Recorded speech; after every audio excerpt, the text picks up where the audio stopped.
The day had started like any other, sunlight spilling softly through the curtains, casting a golden glow across the bedroom. I had woken early, thinking of nothing more than the mundane tasks of the day ahead, the gentle hum of the city outside barely registering in my mind. But as I entered our room, the air felt different, heavier somehow, like the calm before a storm I could not yet see. The sheets were tangled in a way that immediately pulled me into unease, as though the room itself carried secrets I wasn't meant to know. My husband, usually quiet in the mornings, seemed distracted, a strange tension in his posture that I couldn't place. I tried to shake off the feeling, telling myself I was overreacting, that it was just one of those days when nothing quite aligns. But then I noticed the faint traces on the pillows, subtle yet unmistakable, that whispered a story my heart wasn't ready to hear. A flicker of fear ran through me, and I froze, unable to speak, my mind racing to make sense of the chaos I suddenly perceived. My eyes scanned the room, noting every detail, the way the curtains hung slightly askew, the faint scent of cologne that wasn't ours, the empty glasses lined neatly on the nightstand. Each small anomaly built into a crescendo of dread that settled like ice in my chest. I wanted to confront him, to demand an explanation, yet my voice caught in my throat, trapped by a mixture of shock, disbelief, and an aching vulnerability that felt almost unbearable. The house felt too quiet, too still, as though it were holding its breath, waiting for the moment when truth would explode into light. My hands shook slightly as I gripped the edge of the dresser, trying to anchor myself to something tangible in a world that suddenly seemed unreal. Memories of us, the life we had built together, flickered through my mind.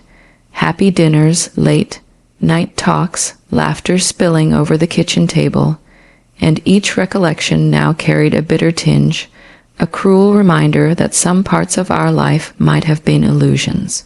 I wanted to believe it wasn't as it seemed, that somehow I was misreading the signs, but every instinct screamed otherwise. My heart pounded in my chest, and tears welled in my eyes, threatening to spill as the weight of betrayal pressed down on me. Even in that quiet room, surrounded by familiar objects, I felt utterly alone, navigating a maze of emotions I had never imagined. Anger, sorrow, disbelief, and confusion swirled together, making it impossible to think clearly, to plan my next move, or even to simply breathe without pain. The realization hit me like a wave, and I sank onto the edge of the bed, clutching the sheets, trying to ground myself as the enormity of what I had sensed unfolded around me. Every sound, every shadow, every movement felt amplified, and I knew in that instant that nothing about our life could ever be quite the same.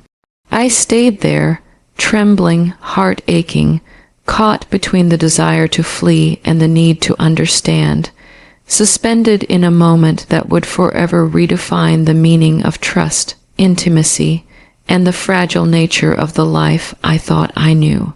The days that followed were a blur of silent tension and fractured routines. Each morning I moved through the house as if navigating a foreign landscape, noticing details I had never paid attention to before. The way the floorboards creaked beneath my feet, the faint scent of perfumes I didn't recognize, the way our living room seemed emptier somehow, lacking the warmth it once held. I found myself watching him more closely than ever, searching for answers in the way he walked, the expressions that flitted across his face, the nervous gestures he no longer controlled. Every interaction carried an undercurrent of uncertainty, a fragile thread of normalcy stretched taut and threatening to snap.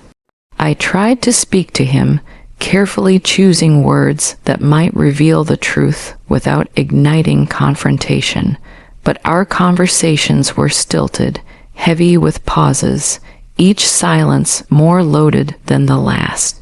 At night, I lay awake, staring at the ceiling, replaying fragments of memory and catching myself in a loop of what-ifs, imagining scenarios both horrific and banal, unable to distinguish the line between reality and imagination.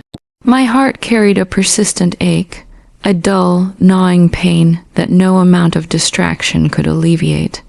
There were moments when anger surged uncontrollably, hot and raw, and I would pace the house, clenching my fists, wanting to demand answers, to force the truth into the open.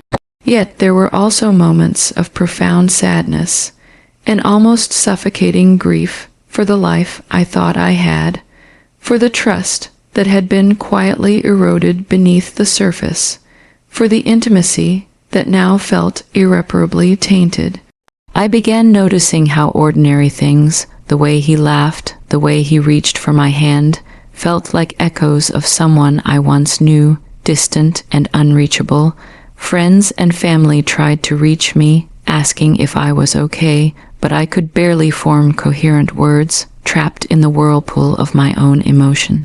Meals were eaten in silence, rooms crossed without greeting, and even the dog seemed aware of the tension, avoiding the space between us, as if sensing the fracture in the household. Each day felt heavier than the last, weighed down by uncertainty and unspoken truth. I found myself questioning everything, my own instincts, my perception, the foundation of the life I had built alongside him. The fear of being wrong was only matched by the fear of being right, a cruel duality that gnawed at my mind and heart.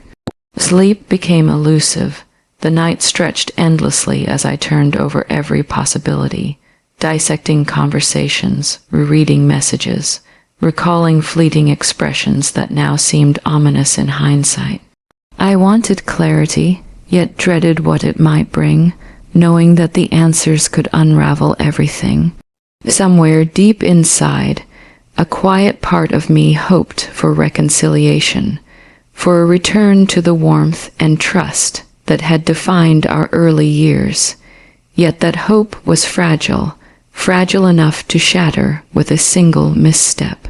The house felt both familiar and alien, the people within it the same yet somehow changed. I realized that even if no words were spoken, the dynamic of our relationship had shifted irrevocably, leaving me suspended between love, fear, and a profound sense of loss I couldn't articulate. The weeks turned into a haze of quiet observation and internal turmoil, each day layering new complexities onto the fragile shell of our relationship. I began noticing patterns in his behavior that I had once overlooked. The way he lingered over his phone, the subtle tension in his shoulders, the way he avoided certain conversations or looked away when I entered a room unexpectedly. Every detail became magnified, every minor discrepancy amplified into a source of anxiety. I caught myself replaying interactions in my mind, dissecting every tone, every pause, every glance, trying to uncover hidden meanings that might explain the undercurrent of distance between us.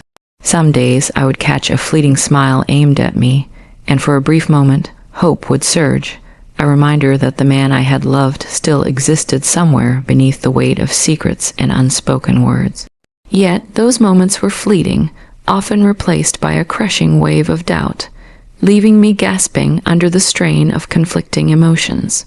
I found myself walking through familiar rooms and seeing them anew, as if every piece of furniture, every photograph, every small trinket carried an invisible mark of betrayal, reminders of a life now fractured. Conversations became exercises in careful navigation, each word measured, each question weighed for its potential impact. I began documenting everything, silently recording patterns, inconsistencies, and the minutiae of our daily lives, as though by creating a ledger, I could make sense of the chaos surrounding me.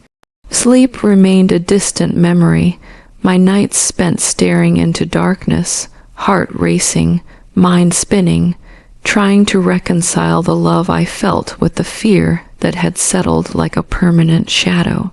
Sometimes the tension manifested physically. tight knots in my stomach, a persistent ache behind my eyes, trembling hands that betrayed the calm I tried to project. I realized that trust, once broken, leaves an invisible scar that colors every interaction, every thought, every hope for the future. Yet amidst the turmoil, I discovered a resilience I hadn't anticipated. Small moments of clarity emerged, the quiet strength of standing my ground, the determination to face uncomfortable truths, the courage to acknowledge my emotions without letting them consume me entirely. I began imagining the path forward, not with a naive hope for everything to return to what it had been, but with a sober recognition that life would continue, and I would have to navigate it carefully, fiercely protecting the remnants of my heart while deciding which parts of our life could be salvaged. Slowly, a sense of empowerment began to surface, fragile but undeniable, a quiet fire that reminded me I was not merely a passive witness to my own pain. I realized that even in the aftermath of shock and confusion, there was a way to reclaim my life, my dignity, and my sense of self. The days remained heavy, the nights restless, but with each passing moment, I felt a little more grounded, a little more capable of facing whatever truths lay ahead, and a little more certain that, whatever the outcome, I would emerge from the shadows with my heart intact, tempered by pain but strengthened by survival.